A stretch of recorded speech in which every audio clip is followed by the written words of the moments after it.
이제 한 주 앞으로 다가왔는데 이 가족사랑 축제를 위해서 오늘은 제가 고넬료라고 하는 인물을 조망함으로써 함께 가족사랑 축제를 말씀으로 좀 도전하고 함께 준비를 해보도록 하겠습니다. 이 고넬료는요, 오늘 우리가 읽은 사도행전 10장 1절과 2절에 보면 어떤 사람인지 자세하게 나와 있습니다. 1절을 보시면 가이사랴에 고넬료라는 사람이 있으니 이달리아 부데라 하는 군대의 백부장입니다. 여기 가이사랴는 팔레스타인 지역의 서쪽 해안 지방의 한 도시입니다. 여기에 당시 로마가 팔레스타인을 지배하면서 치안을 위해서 로마 군을 주둔시켰는데 그 주둔지가 가이사랴입니다. 그래서 그 이달리아대라고 하는 이름을 가진 부대의 장교가 이 고넬료였습니다. 백부장이니까 한 100여 명의 부하가 있는, 우리로 하면 한 중대장쯤 될까요? 그 정도의 장교급이 되는 군인입니다. 그런데 이 군인의 삶이 조금 유별납니다. 2절을 보시게 되면 그가 경건하여 온 집안과 더불어 하나님을 경외합니다. 이 사람은 로마 사람이에요. 하나님을 경외한다는 것은 하나님이 유대인의 신이죠. 여호와 하나님이 유대인의 신인데 로마인으로서 하나님을 경외한다는 것은 그곳에 주둔하면서 어떤 경로를 통해서 여호와 하나님을 경외할 만한 일이 발생했음을 알게 됩니다. 그 경로에 대해서는 정확하게 성경이 말하고 있지는 않습니다만 아무튼 여호와를 경외하는 사람인데 혼자가 아니라 온 집안이 함께 합니다. 그 이야기는 그만큼 여호와를 경외함에 큰 감동을 받아서 온 집안 사람들에게 같이 섬기자, 이렇게 이야기가 된 것으로 보입니다. 그 다음에 백성을 많이 구제합니다. 백성을 많이 구제한다. 지배국가의 군인이 피지배국가의 백성들을 구제하는 경우는 별로 찾아보기 쉽지가 않습니다. 우리가 일제강점기를 지내왔습니다만 피지배국가의 백성들을 수탈해 가는 것은 가능해도 백성들을 위해서 무엇을 내주는 일은 거의 찾아보기 어렵죠. 그런데 이 고넬료는 그러한 삶을 살았어요. 그리고 하나님께 항상 기도합니다. 얼마나 경건한가를 단적으로 보여주는 예이죠. 이렇게 보게 되면 우리가 산상수훈 때에 들었던 것처럼 유대인들에게는 큰 종교의 3대 의무가 있었는데 구제하는 것과 기도하는 것과 금식하는 것, 우리가 배웠습니다. 이 세 가지, 아마 여기 항상 기도한다는 거에는 금식도 포함이 되었을 것으로 보인다라고 본다면 이 사람은 로마인으로서 또 로마 군인으로서 피지배국가가 섬기고 있는 신 여호와 하나님께 대하여서 종교인으로서 갖추어야 할 모든 태도를 성실하게 갖추고 있다 하는 것을 알 수가 있습니다. 유대인들 중에서도 구제와 기도와 금식을 충실하게 하는 사람들은 많지 않습니다. 그래서 바리새인이나 서기관들 같은 종교 지도자들이 백성들에게 끊임없이 그렇게 하도록 가르치는 것을 보면 이 고넬료의 삶은 거의 종교 지도자들의 수준 정도까지 된 것이 아니냐 하는 추측을 해볼 수가 있습니다. 그래서 이 고넬료가 어느 날인가 항상 기도의 시간에 기도를 하는데 제9시 즈음에 구시 기도를 드리고 있는 중에 환상을 보게 됩니다. 그 환상 속에서 하나님의 사자 천사가 나타나게 되죠. 이 천사를 보면서 고넬료가 깜짝 놀랍니다. 아무래도 처음 있는 일이니까 두려웠겠죠. 그래서 4절을 보시게 되면 고넬료가 주목하여 보고 두려워 이르되 주여 무슨 일이니까, 어떻게 오셨습니까? 이 말이에요. 그때에 천사가 말합니다. 내 기도와 구제가 하나님 앞에 상달되어 기억하신 바가 되었으니, 그의 종교 생활, 그의 신앙 생활을 칭찬을 하는 거예요. 그리고는 한 가지 요청을 하는데, 지금 욥바에 가서 그곳에 머무르고 있는 베드로를 초청하여 불러라 하는 것입니다. 욥바는 가이사랴라고 하는 도시에서 남쪽으로 조금 내려온 동일한 해안 도시입니다. 그곳에 베드로가 무두장이 시몬의 집에 기거하고 있었는데 그 베드로를 불러오라는 요청입니다. 자, 이와 같은 소리를 듣고 고넬료가 그 다음으로 취한 행동들이 있습니다. 그것들을 오늘 우리가 같이 살펴보면서 도전을 받고자 하는 것인데, 그 행동들을 보게 되면 우리가 가족사랑 축제를 앞두고 전도 대상자들에게 초청을 하는 이러한 행위들, 가족사랑 축제를 하고 있는 이 행위들, 여기에 대한 우리의 태도에 대한 좋은 모범과 지표가 고넬료의 행위 속에서 발견이 되는 것입니다. 그래서 저는 몇 가지 고넬료의 행동들을 살피면서 오늘 우리가 다음 주에 있을 일을 준비하면서 어떠한 태도를 가져야 하는지 점검하고 서로 도전을 하는 그런 시간을 갖도록 하겠습니다. 제일 먼저 고넬료의 행동은 즉각적으로 순종하는 것에 있습니다. 7절을 보시기 바랍니다. 7절을 보시면 마침 말하던 천사가 떠나매 고넬료가 집안 하인들과 부하 가운데 경건한 사람 하나를 불러 이 일을 다 이루고 욥바로 보내니라 해서 천사가 일러준 대로 사절단을 꾸려서 욥바로 보내게 되는 것입니다. 즉각적인 순종을 하는데요, 이 즉각적이라는 게 어느 정도로 즉각적인가? 7절의 말씀으로는 시간적으로 얼마나 후에 했는지가 정확히 나와 있지 않습니다만, 우리가 읽은 말씀 제일 끝부분 33절을 보시게 되면 이렇게 나오죠. 내가 곧 당신에게 사람을 보내었는데 오셨으니 잘하였나이다. 베드로가 도착을 했을 때 그에게 이야기한 고넬료의 말입니다. 내가 곧, 이 곧이 언제겠어요? 천사에게 말을 듣자마자, 천사가 그 말을 하고 떠나자마자 곧바로 시행을 했다라고 하는 거죠. 즉각적으로 지체하지 않고 듣자마자, 다시 말하면 조금도 주저하거나 의심하거나 한 번만 더 생각해보자, 그렇게 하지 아니하고 곧바로 순종하였다는 말입니다. 저는 이와 같은 고넬료의 행동을 통해서 이제 전도 대상자를 향하여 초청장을 전달하고 초청을 하는 우리의 당사자들로서 이러한 즉각적 순종을 배웠으면 좋겠다라고 하는 것입니다. 주저하지 말라는 거죠. 초청 대상자들에게 초청장을 전달하는 것에 대해서 주저하지 말아라. 하나님께서 하게 하시면 바로 우리는 즉각적인 순종이 필요할 뿐이다. 그런데 생각을 하게 되어지면 혹시 내가 이것을 전달하다가 그 사람으로부터 핀잔을 듣는 것은 아닌가? 당신이나 잘 믿으세요, 이런 말을 듣지는 않을까 생각을 하면 겁나는 것이 주저하게 되겠죠. 또는 그 사람 요즘 굉장히 바쁘던데 괜히 내가 이거 한번 오세요라고 했다가 부담만 주는 건 아닐까, 이런 생각하게 되면 또 건네는 것이 주저하게 되어질 것입니다. 그러한 생각을 하지 않는 거예요. 그냥 즉각적으로 순종하는 거죠.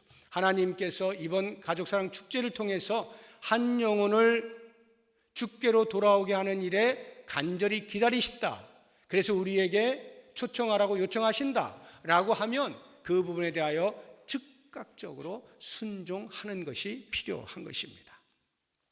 두 번째로 고넬료의 행동 가운데에서 그가 그렇게 초청을 하는 일에 있어서 그냥 덜렁 초청하는 것이 아니라 책임감을 가지고 초청을 하고 있다는 것을 볼 수가 있어요. 다시 7절 보십시오. 마침 말하던 천사가 떠나매 고넬료가 집안 하인 둘과 부하 가운데 경건한 사람 하나를 불러 이 일을 다 이루고 욥바로 보냅니다. 사절단을 꾸려서 베드로를 초청하기 위하여 욥바로 보내는데 아무나 눈 감고 뽑아서 사절단을 꾸린 것이 아닙니다. 철저한 자격 심사가 있는데 그 자격의 기준이 경건함입니다. 집안의 하인 둘과 이 두 사람이 그 일을 수행하는 데 있어서 혹시라도 어려움 겪지 아니하도록 호위병 군인 한 명을 붙이는데 그 군인도 역시 경건한 군인, 이렇게 뽑습니다. 그리고는 사절단을 파견을 하는 거예요. 왜 그렇게 했을까요? 베드로가 고넬료의 집에 오는 것이 오늘날처럼 옆집 아저씨네 집에 오는 게 아닙니다. 특별히 유대인과 이방인은 접촉을 할 수 없게 되어 있어요. 베드로는 유대인입니다. 고넬료는 이방인이죠. 그러니까 유대인이 이방인의 집에 들락날락하면서 교제하는 것이 율법으로 허용이 되지 않는 겁니다. 그것을 잘 알고 있을 고넬료가 베드로를 초청한다라고 할 때 쉽게 오지 않을 수도 있겠구나라고 하는 판단을 했겠죠. 그러니까 적어도 베드로를 초청함에 있어서 그 사절단들이 혹시라도 무례하게 함으로써 안 그래도 어려운 발걸음 더 어렵게 만들지는 않을까, 혹시라도 어떤 실수를 통해서 못 오게 되지는 않을까, 올 수 있는 모든 것을 다 준비해서 베드로의 경건함에 걸맞는 수준의 경건한 사람을 뽑아서 그렇게 베드로를 잘 초대할 수 있도록 하기 위한 배려였다는 것을 알 수가 있습니다. 또 한 가지를 보게 되면 사절단을 파송할 때 그냥 보낸 것이 아니라 왜 보내는지, 왜 베드로를 초청해야 되는지 자기 자신에게 일어났던 환상 가운데 보고 들은 것을 그들에게도 그대로 이야기를 해줍니다. 그렇게 함으로써 이 사절단들이 목적의식이 분명해지고, 베드로라고 하는 분을 반드시 모셔야 되는 것이구나 라고 하는 책임감이 생기게 되겠죠. 그러한 이유에 의해서 이 고넬료는 여러 가지 방편으로 경건한 사람들을 불러다가 이야기를 다 해서 그렇게 해서 사절단을 파견하는 이런 모습을 보게 되는 것입니다. 이런 걸 보면 우리가 한 영혼을 구원하기 위하여 전도 대상자에게 초청을 한다라고 할 때 그냥 아무 생각 없이 있다가 전날 우연히 지나치는 중에 우리 내일 가족상 축제하는데 올래? 이렇게 하지 말아야 한다는 것이죠. 적어도 초청을 받는 사람의 입장에서 저 사람이 나를 얼마만큼 귀하게 생각하고 있는지가 느껴지도록 해 주어야 하는 겁니다. 당신은 이곳에 초청을 받을 만한 자격이 있습니다 라고 하는 존귀함을 예로서 표시하는 거예요. 우리가 할 수 있는 최선을 다해서 그렇게 준비된 초청을 해야 한다라고 하는 것입니다.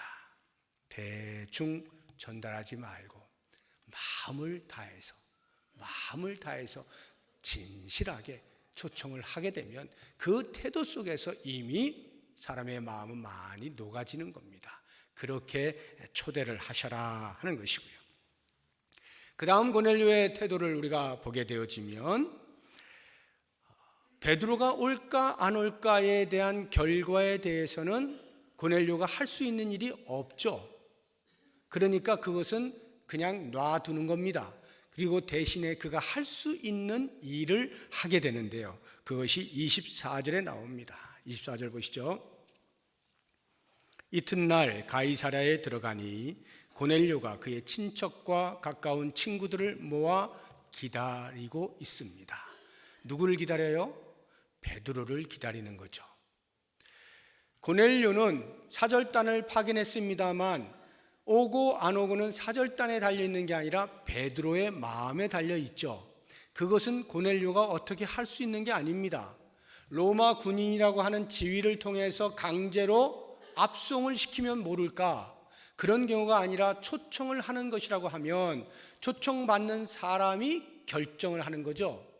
베드로가 결정하는 일에 고넬료가 할 수 있는 일은 없습니다. 그러니까 그것은 놔두는 거예요. 대신에 고넬료가 할 수 있는 일이 있습니다. 뭘까요? 베드로가 온다는 확신을 가지고 사람들을 불러 모으는 거예요. 왜? 이 사람은 유대인으로서 경건한 자이고 하나님을 잘 섬기는 자인데 복음에 대해서는 아직 확실치가 않거든요. 그런데 천사가 나타나서 그 복음을 알려주겠다라고 하는 차원에서 베드로를 부르게 하는 거기 때문에 얼마나 가슴이 뛰겠어요. 그 복음을 듣겠다라고 할 때 자기 혼자가 아닌 온 집안이 경건하도록 한 것처럼 자기가 아는 사람들을 다 불러 모으는 거예요. 이 진리의 말씀, 복음을 우리 같이 듣자. 베드로가 올지 안 올지도 모르는데 일단 불러놓고 보는 거예요. 부르는 건 자기가 할 수 있는 거니까. 그러면 만약에 베드로가 안 오면 어떻게 됩니까? 이 사람들에 대하여 미안한 마음이 생기겠죠. 아이고 미안하다 야, 분명히 오신다 했는데 못 오셨네 하고 그 미안함에 대한 책임을 자기가 지는 거예요. 자기가 한 일에 대해서 자기가 책임을 지는 거예요. 그러나 이 고넬료는 이 부분에 대해서 하나님이 나에게 환상 가운데 보여주셨다고 한다면 분명히 이루어질 것이다 확신하는 겁니다. 그리고 그것을 하나님께 맡기는 거예요. 그리고 자기가 할 수 있는 사람을 모으는 일에 집중을 하는 이러한 모습을 보게 됩니다. 구약에 보면 엘리사 선지자가 나오는데 어느 날 엘리사 선지자의 제자 선지자가 죽게 되어지고 그 아내가 어린 아이들과 사는 게 아닙니다. 그래서 집을 이렇게 보니까 뭐 보이는 게 없어요. 야, 너희 집에 뭐가 있냐 했더니 그 아내가, 제자의 아내가 하는 말이 기름 한 병이 있습니다 이렇게 얘기해요. 기름 한 병에 뭐 기름이 채워졌는지 한 방울 남았는지 알 수가 없어요. 아무튼 이제 간당간당해서 죽기 직전이다 이 말이죠. 엘리사가 도저히 안 되겠어요. 살려야 되겠다 싶어서 기름병을 너희가 준비할 수 있는데 다 준비해 와라 해서 이 아내가 자기 아이들 동네방네 다 돌아서 기름병을 수집해 오게 합니다. 그리고는 그때로부터 기름병을 이렇게 기름을 붓는데 기름이 떨어지지 않아요. 계속 기름이 나오는 거예요. 준비되어진 기름병 전부 다 꽉 채웁니다. 그리고는 묻습니다. 야, 기름병 더 없니? 예, 다 떨어졌네요. 그 순간 기름도 함께 똑 떨어집니다. 만약에 조금 합리적인 생각을 해서 이 제자의 아내가 선생님이요, 우리에게 기름을 좀 주시려고 합니까? 그러면 지금 우리 집에 지금 기름병 하나 있는데 이거 하나 있는데 여기부터 먼저 좀 채워주시면 제가 계속 기름이 나오면 또 가서 가지고 오겠습니다 라고 할 수 있겠죠. 왜? 엄청나게 많이 가지고 왔는데 한 병밖에 안 차면 그거 가지고 오는 게 다 헛수고가 되잖아요. 합리적으로 생각할 때 그거는 헛수고예요. 그러니까 눈으로 확인하고 계속 기름이 나올 것 같으면 기름병을 준비해서 받겠습니다. 얼마든지 가능한 이야기 아닙니까? 그런데 만약 그렇게 했다면 어떻게 됐을까요? 네, 기름 한 병 딱 하고 끝나는 거죠. 그런데 이 아내는 엘리사의 말에 순종하는 거예요. 생각하지 않는 거예요. 기름병 모아와 하니까 그냥 순종하는 거예요. 그랬더니 거기에 그런 일이 벌어지는 거예요. 고넬료가 얼마든지 합리적으로 생각할 수 있어요. 베드로 선생님, 우리 집에 온 것을 확인하고 나서 그 다음에 여독을 좀 푸세요 하고 잠시 쉬게 하시는 틈에 사람들에게 알려서 모여 베드로 선생님 오셨어 이렇게 해도 되잖아요. 아니, 그게 더 합리적이죠. 그런데 이 고넬료는 그렇게 하지 않는다는 거예요. 왜? 어차피 결과는 내 소관이 아닌 거죠. 하나님이 하실 일 하나님께 맡기고 나는 지금 내가 할 일 하겠다 이 말 아니겠습니까? 그렇다고 하면 이제 여러분들이 가족사랑 축제에 이런 사람 저런 사람 초대를 할 때에 여러분이 할 몫은 초대하는 거예요. 그래서 오느냐 안 오느냐, 이 자리에 몇 명이 모이냐, 이거는 여러분의 몫이 아닙니다. 여러분이 신경 쓸 필요가 없어요. 그건 하나님이 하시는 일이에요. 하나님이 만약에 하시는데 우리가 열심히 했는데 한 명이 왔다, 뜻이 있는 거예요. 1000명이 왔어요, 뜻이 있는 거예요. 하나님이 하시는 일에 대해서 너무 신경 쓰지 마세요. 그게 우리의 염려로 인하여 뭐가 바뀌는 게 아닙니다. 단지 우리가 할 일을 하는 것, 여기까지가 우리의 몫이에요. 그러니까 여러분, 한 주 남아있는 이 기간 동안에 주변을 살펴서 내가 마음에 품었던 자가 아니라 할지라도 이번 한 주간 동안 고민하면서 주변에 이 사람도 필요하겠다 여기시면 예를 잘 갖추어서 초청장을 전달을 하십시오. 그렇게 하다 보면 그 날에 있게 되어질 결과는 주님이 하시는 거예요. 주님이 하신 그 일에 우리는 그저 아멘 하면 됩니다. 그 다음 고넬료의 행동을 보게 되어지면 베드로가 자기 집에 오는 것을 보고는 이 고넬료가 베드로를 맞이하는데 조금은 오버하는 듯한 그러한 태도로 맞이합니다. 25절을 보십시오. 마침 베드로가 들어올 때에 고넬료가 맞아 발 앞에 엎드려 절을 합니다. 이것도 우리가 그냥 베드로 스님이 오셨으니까 절을 했구나 이렇게 생각하면 별것 아니죠. 그런데 당시 상황을 생각하면 이게 쉬운 일이 아닙니다. 왜? 고넬료는 지배국가의 군대 장교예요. 힘이 있어요. 지위가 있어요. 그런데 지금 오고 있는 사람은 어찌되었건 간에 피지배국가의 일개 백성입니다. 그러면 지배국가의 군대 장교가 피지배국가의 백성에게 버선발로 뛰어나와서 우리나라 말로 하면 납작 엎드려 절을 했다? 이해가 안 되는 거죠.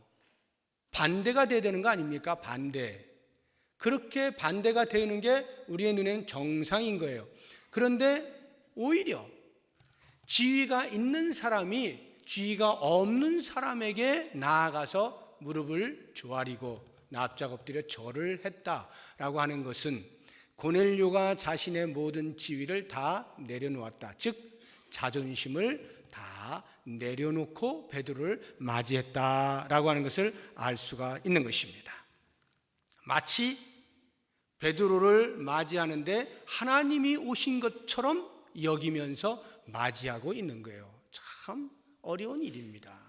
우리가 구약에 그런 장면을 보잖아요. 또 엘리사 이야기인데 나아만 장군이 이웃 나라의 그 장군인데 이 나병에 걸렸잖아요. 수소문을 해보니까 엘리사라고 하는 선지자가 고칠 수 있다 하더라 해서 각종 예물을 잔뜩 들고 많은 사람들과 함께 찾아가잖아요. 어떻게 됩니까? 문전박대를 당하죠. 엘리사가 문도 안 열어봐요. 얼굴도 안 쳐다봐요. 아예 그냥 앉아가지고 방 안에 앉아가지고 하인을 시키는 거예요. 야, 누가 왔니? 예, 뭐 이런 엄청난 사람들이 엄청난 예물을 가지고 왔는데요. 그래? 저 요단강가에 가서 7번 들어갔다 나왔다 하라 그래라. 하인 시키는. 그러니까 하인이 가서 그 이야기를 전달했을 때 이 나만 장군의 기분이 어땠겠어요? 기분이 상해도 보통 상하는 게 아니죠. 아무리 내가 일개 국가의 장군인데 내가 병이 들었다 하여서 이런 대접을 받는다? 그것도 그냥 고쳐달라는 것도 아니고 수레로 끌고 와가지고 각종 예물을 다 갖다 바치는데 최소한 얼굴이라도 봐야 되는 거 아닌가? 뭐 이런 생각이 기분이 나빠가지고 야, 안 되겠다 우리 돌아가자 하고 전부 다 싹 다 가지고 다 돌아갑니다. 그때에 종 가운데 한 사람이 장군이시여 굳이 그렇게 할 필요가 뭐 있습니까? 믿져야 본전인데 한번 들어갔다 나오시죠 해가지고 설득을 시켜서 요단강에 가가지고 7번 들어갔다 나왔다 하게 합니다. 그런데 깜쪽같이 다 사라지죠. 나병이 다 나와버려요. 기분이 나빠, 자존심이 상해. 그래서 할 일을 안 해버리면 아무 일도 안 생깁니다. 우리가 전도 대상자들에게 초청을 할 때 모두가 다 네, 갈게요. 아이고 이런 일을 다 수고를 해주시네요. 이렇게 반응해주면 얼마나 좋아요. 뿌듯하죠. 그런데 제가 알기로 70% 이상 80% 정도 되는 사람들은 반응이 시큰둥합니다. 시큰둥해요. 신경 안 써요. 우리는 기도하고 정성을 다해가지고 해서 이렇게 하는데 그냥 저한테 얘기하지 마시고 당신 좀 잘 믿으세요.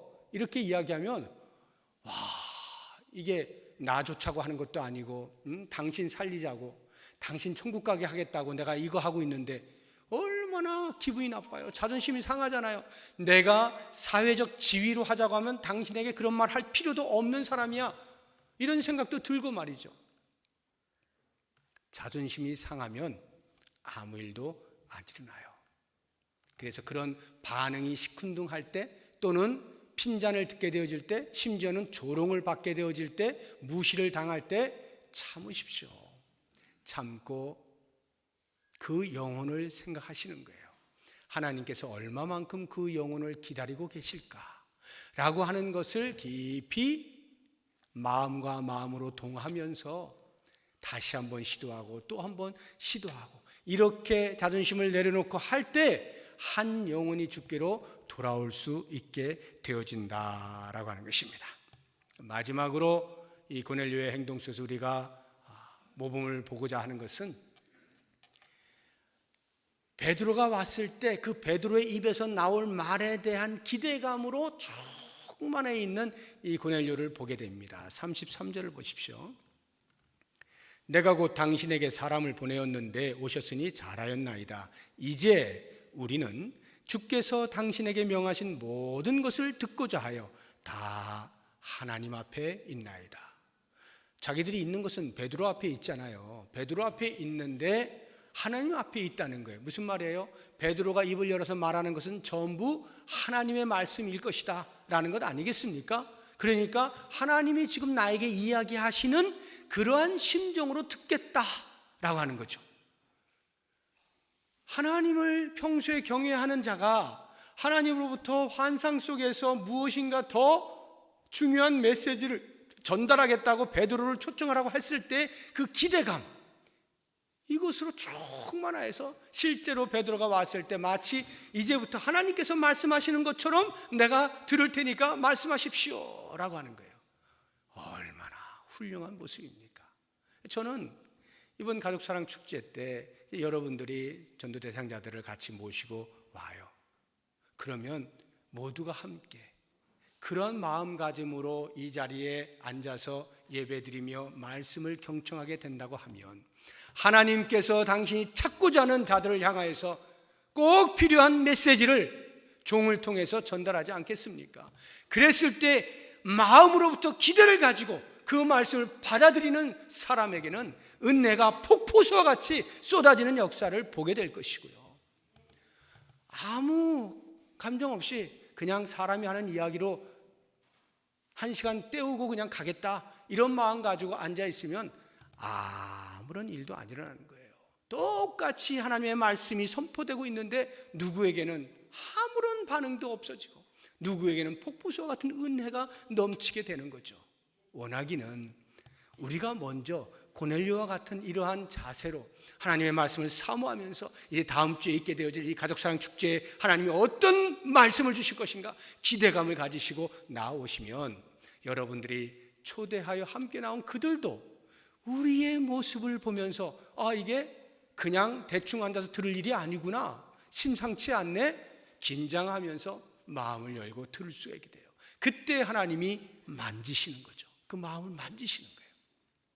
그리고는 인생에서 진짜 생명이 어디에 있는지 진리를, 복음을 그들에게 전달하게 되고 그들이 그것을 받아들이면서 생명이 살아난 놀라운 역사가 일어나게 되는 거죠. 모쪼록 원하기는 오늘 우리가 이 고넬료의 모습들, 행동들을 통해서 우리가 가족사랑 축제를 준비하면서 지내게 되어질 우리의 태도들을 점검해 보면서 정말로 하나님께서 하시는 일을 우리 모두가 목도하고 그 하나님께 영광을 돌릴 수 있는 이번 가족사랑 축제가 되기를 주님의 이름으로 축복합니다. 기도하겠습니다. 이 시간에 우리 반주에 맞춰서 같이 잠시 한 목소리로 기도하도록 하겠습니다. 이제 내일부터 우리 초청 대상자들 일일이 이름을 불러가면서 기도할 텐데 이 시간에는 시간적으로 그럴 수가 없으니까 이번 가족사랑 축제를 위해서 같이 기도하면 좋겠습니다. 하나님이 하실 일 다하여 주옵소서. 구원받을 자가 주께로 나올 수 있게 해주십시오. 그 일에 나를 사용하여 주옵소서. 우리를 사용하여 주옵소서. 또 토요일에 있을 바자회를 통해서 먼저 마음들이 활짝활짝 열리게 하여 주옵소서. 또 앞장서 수고하는 이들 지치지 아니하고 자원함으로 기쁨으로 잘 감당하게 하여 주옵소서. 다 같이 한 목소리로 통성으로 기도합니다. 하나님 아버지 감사합니다. 우리를 사랑하셔서 우리 교회 이번 가을에 영적인 추수를 할 수 있는 기회를 주신 것을 감사합니다. 이 가족사랑 축제를 통하여서 잃어버린 한 영혼이 주께로 돌아오는 놀라운 은혜가 있기를 소망합니다. 아버지, 우리는 부족하고 연약합니다. 우리의 입으로 말할 수 있는 것이 무엇이 있겠습니까? 그러나 성령 하나님께서 우리와 함께 하셔서 담대하게 하시고 외치게 하시고 초대하게 하시고 우리의 모든 자존심들을 내려놓고 겸손함으로 정성을 다하여서 초대하면서 하나님께서 마침내 일하실 것을 목도하게 하시며 하나님을 영화롭게 할 수 있는 가족사랑 축제가 되도록 도우시기를 원합니다. 바자회 때부터 하나님께서 마음문을 활짝활짝 열어주시고 참여해서 같이 교제하며 즐기는 가운데에 편안한 마음이 되게 하시고 거룩한 주일에 주 앞에 나오게 합당하게 하시고 그래서 참으로 모든 인생이 들어야만 할 진리, 복음, 생명의 말씀을 잘 듣고 깨달아 아버지 앞으로 나올 수 있는 역사가 있게 하여 주시옵소서. 우리 모두가 주의 말씀을 기대합니다. 사모함으로 나오는 자들에게 주의 은혜가 넘치게 하여 주옵소서. 생명이 살아나는 것을 우리가 목도하며 감격하게 하여 주옵소서. 우리에게 맡겨진 거룩한 사명을 끝까지 완수해야 할 사명을 다시 한번 느낄 수 있는 기회가 되도록 인도하여 주시옵소서. 우리 교회가 이 땅에 세워지며 이 지역사회 가운데 복음의 사역을 감당하는 구령사업에 적극적으로 참여하며 하나님의 나라를 확장시켜 나가는 일에 쓰임받는 귀한 교회가 되어줄 수 있도록 역사하여 주시옵소서. 예수님의 이름으로 기도드립니다. 하나님 아버지 고맙습니다. 우리 교회가 이번 가을에 영적인 추수를 할 수 있는 기회를 주신 것 감사합니다. 이번 가족사랑 축제를 통해서 바자회와 연합 예배 속에서 알지 못하였던 자들이 주께로 돌아와 아버지라 부를 수 있게 되어지고 예수를 그리스도라 고백하며 나의 구세주, 나의 인생의 주인이라 고백하는 놀라운 역사들이 많이 나타나게 하여 주시옵소서. 이 일에 우리들을 사용하여 주시고 우리가 게을러서 우리가 무관심하여서 하나님의 마음을 아프게 하는 일이 없게 하시고 적극적으로 동참하여 주의 나라에 기여할 수 있는 이번 기회가 되게 하여 주시옵소서. 예수님의 이름으로 기도드립니다. 아멘. 우리 다 같이 자리에서 일어나셔서 좌우 앞뒤 보시면서 인사 나누시겠습니다. 안녕하세요. 반갑습니다. 잘 오셨습니다. 인사하시고. 자, 우리 마지막 찬송 새벽부터 우리 496장 2절